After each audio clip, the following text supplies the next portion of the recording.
کہ جمعۃ الوداع کے بارے میں کیا حکم ہے، برائے میں بیانی تفصیل سے بتایا، ابھی تفصیل کا تو موقع نہیں ہے، وقت نہیں ہے۔ تو جمعۃ الوداع یہ اس کا کوئی کنسیپٹ نہیں ہے، یعنی رمضان کے چاروں جمعوں کی فضیلت برابر ہے، اس کی خاص کوئی دلیل نہیں ہے کہ آخری جو جمعہ ہے رمضان کا وہ باقی کی بنسبت زیادہ فضیلت والا ہے، اس پر کتاب و سنت کے اندر کوئی دلیل موجود نہیں ہے۔ جو اجر و ثواب آپ کو رمضان کے باقی جو بہت زیادہ اجر و ثواب ہے ان جمعوں میں ملے گا، وہی آپ کو آخری جمعے ملے گا، اور جو ثواب میں نے آپ کے سامنے رکھ دیا۔ دوسرا سوال یہ ہے کہ خواتین کا اعتکاف کے بارے میں کیا حکم ہے، گھر میں کر سکتی ہیں یا نہیں؟ تو اصل میں جو اعتکاف ہے، اعتکاف کے ساتھ شرط ہے مسجد، وَأَنْتُمْ عَاكِفُونَ فِي الْمَسَاجِدِ۔ رسول اللہ صلی اللہ علیہ وسلم نے، صحیح بخاری کی روایت ہے، آپ نے آخری عشرے کا اعتکاف کیا، ثم اعتکف ازواجہ من بعدہ، اور آپ کے بعد آپ کی ازواج مطہرات نے اعتکاف کیا، تو وہ خیمے انہوں نے کہاں لگائے تھے؟ مسجد کے اندر۔ جس مسجد کے اندر آپ کو انتظام ملتا ہے پردے کا اور حفاظت کے ساتھ، تو وہاں پر آپ مسجد کے اندر اعتکاف بنیں، ورنہ آپ اعتکاف کے مکلف ہی نہیں۔ گھر میں اعتکاف بیٹھنا رسول اللہ صلی اللہ علیہ وسلم کی صحابیات میں سے کسی سے بھی ثابت نہیں ہے۔ تو جو خواتین بیٹھنا چاہتی ہیں وہ ایسی مسجد کا انتخاب کریں جہاں پر اعتکاف عورتوں کا انتظام ہو سکتا ہے۔ فلسطین کے لیے قنوت نازلہ یہ کرنا چاہیے، فرضوں کے بعد، رکوع کے بعد اٹھ کر نبی علیہ السلام 1 مہینہ تک بھی ان لوگوں کے لیے بد دعائیں کرتے رہے جنہوں نے 70 قراء کو شہید کیا تھا۔ تو آج یہ ظلم ہو رہا ہے فلسطین کے اندر، تو ان کے لیے بھی ایک طریقہ بد دعا کا جو ہے وہ قنوت نازلہ کی صورت میں ہے، وہ ہونا چاہیے۔ فطرانہ ادا کرنے کا صحیح وقت کون سا ہے؟ میں انشاءاللہ اس کی تفصیل اگلے جمعے میں بیان کروں گا۔ صحیح وقت ہے، افضل وقت، روزے پورے آپ رکھ لیں اور عید کا چاند نظر آ جائے، عید کا چاند نظر آنے سے لے کر عید کی نماز پڑھنے تک یہ جو درمیانی وقفہ یہ سب سے افضل وقت ہے، اس میں آپ فطرانہ دیں۔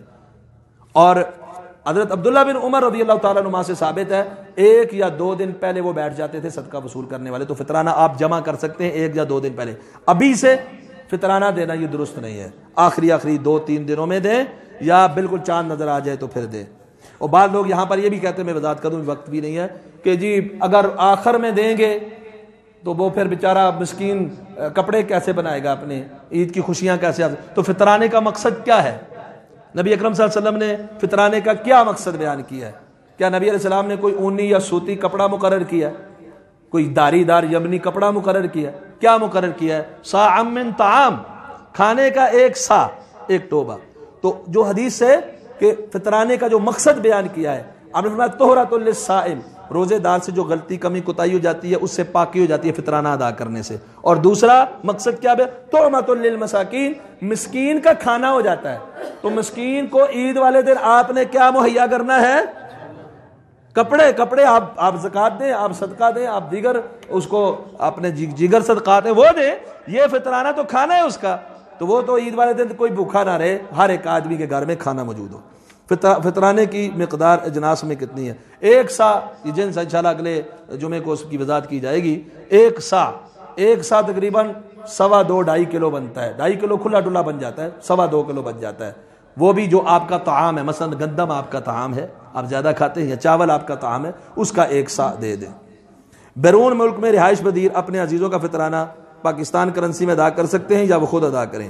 پہلی بات تو یہ ہے کہ وہ خود ادا کریں، وہاں کوئی اگر ان کو مسکین میسر نہیں آتا ہے تو آپ اگر پاکستان میں بھی ان کا فطرانہ ادا کرتے ہیں تو ان کا فطرانہ ادا ہو جاتا ہے۔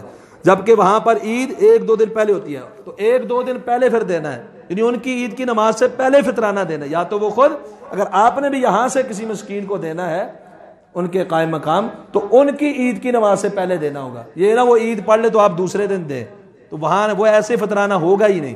جب وہ نماز پڑھیں گے اس سے پہلے آپ نے فطرانہ ادا کر دینا ہے، چاہے یہاں پر 3 روزے رہتے ہوں یا 4 روزے رہتے ہوں، اگر آپ نے یہاں پر دینا ہے، کیونکہ یہ تو ان کے حساب سے آپ نے دینا ہوگا۔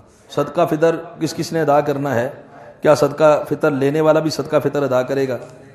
تو صدقہ فطر کے حوالے سے تو ویسے بھی میں نے ابھی بات کرنی تھی تو سوال بھی آ گیا۔ صدقہ فطر رسول اللہ صلی اللہ علیہ وسلم نے فرض کیا ہے، فرض رسول اللہ صلی اللہ علیہ وسلم زکوٰۃ الفطر صاعا من تمر، یہ آپ کا جو طعام ہے، طعام و اہل البلد، اس کا 1 صاع وہ ہر بڑے چھوٹے کی طرف سے اور ہر غلام آزاد کی طرف سے، اس سے کسی کو استثناء حاصل نہیں ہے۔ زکوٰۃ میں تو صاحب نصاب کی شرط ہوتی ہے، کہ زکوٰۃ وہ دے گا جس کے پاس مال نصاب کو پہنچے گا، لیکن فطرانے میں وہ نہیں، غلام بھی ہے مسلمان اس کی طرف سے بھی فطرانہ ادا کیا جائے گا۔ رمضان میں جو بچہ پیدا ہوتا ہے چاہے آخری دن ہی کیوں نہ پیدا ہو، اس بچے کی طرف سے بھی فطرانہ اور صدقہ فطر ادا کیا جائے گا، یہ فرض ہے۔ کتنا ہے؟ صاع من تمر، یا جو آپ کھانا کھاتے ہیں، ہمارے ہاں زیادہ تر گندم چلتی ہے، تو ایک صاع، حجازی صاع ایک ٹوبہ ہوتا تھا ناپنے والا، تولنے والا نہیں ہوتا تھا، اس ناپنے والے کا اگر اندازہ ہمارے وزن کے حساب سے لگایا جائے تو یہ 2.25 کلو بنتا ہے۔ آپ زیادہ کر لیں، 2.5 کر لیں، زیادہ میں تو کوئی حرج نہیں، آپ جتنا زیادہ دے دیں۔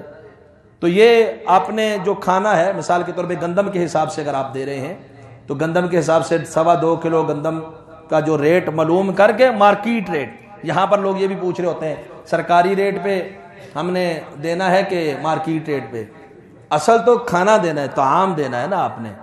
اب یہ ایک جواز کی حد تک جائز ہے، جیسا کہ عمر بن عبدالعزیز رحمہ اللہ نے بھی فرمایا کہ اس کے بدلے میں چاندی دی جا سکتی ہے۔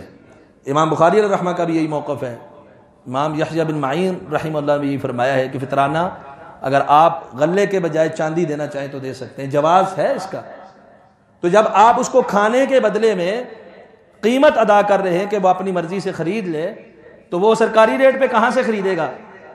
اس کو تو آپ وہی ریٹ دینا جس ریٹ سے آپ کو مل رہا ہے، یا پھر اس کو کھانا خرید کے دے دے، طعام ایک صاع ایک بندے کی طرف سے۔ تو بہرحال ایک صاع ہر ایک کی طرف سے، چھوٹا بڑا غلام آزاد، چاہے روزے رکھ سکتا ہے نہیں رکھ سکتا، اس کی طرف سے یہ ادا کرنا ضروری ہے۔ ادا کب کیا جائے گا؟ سب سے بہترین اس کا وقت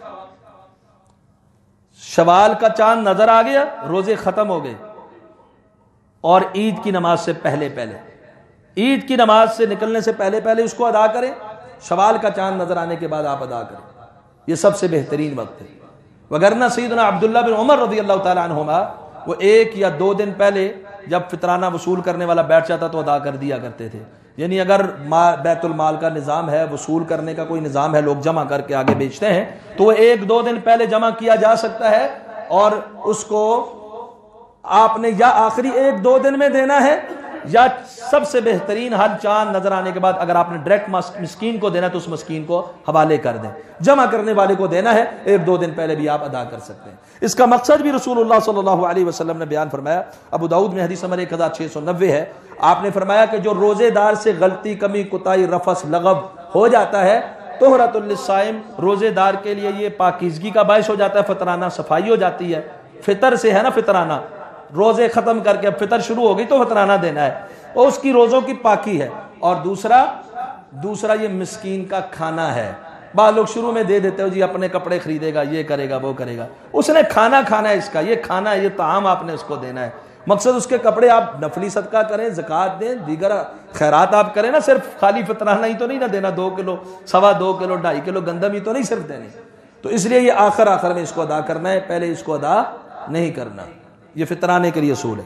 جو سوال میں دوسری بات پوچھی گئی ہے کہ صدقہ فطر لینے والا بھی دے گا، لازمی دے گا، لوگ اس کو دیں گے، وہ بے شک اکٹھا کرنے والا، وہ مسکین ہے، لیکن وہ اپنا ضرور نکالے گا، چاہے لوگوں کے دیے ہوئے میں سے نکالے، لیکن اپنا فطرانہ بھی وہ، اس سے کسی کو بھی استثناء حاصل نہیں ہے۔ اور دوسرا ایک سوال پوچھا گیا، کیا نبی کریم صلی اللہ علیہ وسلم کا سایہ تھا؟ جی، نبی اکرم صلی اللہ علیہ وسلم کا سایہ تھا۔ ایک تو قرآن مجید کی آیت ہے کہ اللہ تعالیٰ کے لیے ہر چیز سجدہ کرتی ہے، وَظِلَالُهُمْ، اور ان کے سائے بھی سجدہ کرتے ہیں، ہر چیز اور اس کا سایہ اللہ کو سجدہ کرتا ہے۔